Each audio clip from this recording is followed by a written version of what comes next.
nasi gurun. Kali ini kita akan memasak pecak nila merah.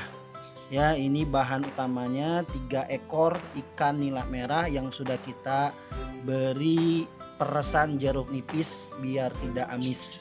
Kemudian selain 3 ekor nila merah, bumbu-bumbu yang diperlukan yaitu ada cabai rawit, kemudian ada cabai merah, bawang merah, jeruk limau, temu konci, jahe, kemudian ada terasi dan garam. Garamnya atau nanti untuk ukuran atau takarannya silahkan nanti teman-teman lihat di kolom deskripsi. Langkah pertama ya, ini semua bumbu-bumbu yang tadi sudah disebutkan ini kita buat seperti tusuk sate seperti ini.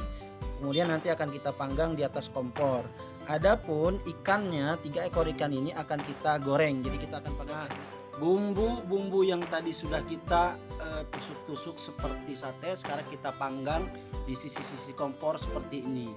Waktu pemanggangannya kurang lebih 5-10 menit dengan cara dibakar atau dipanggang merata, nanti dibalik-balik.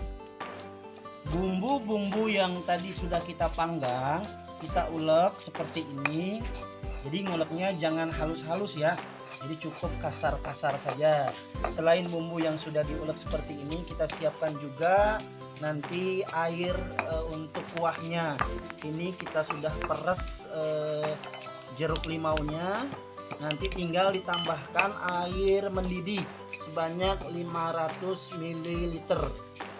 Nah, ini bumbu tadi yang sudah kita ulek, kemudian kita sudah masukkan air panas atau air mendidih sebanyak 500 ml.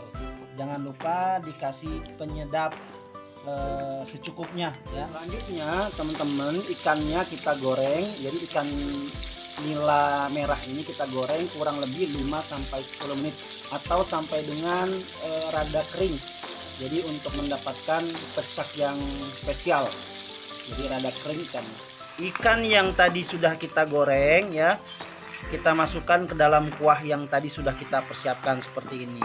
Jadi kurang lebih inilah proses pembuatan pecak nila merah khas Betawi.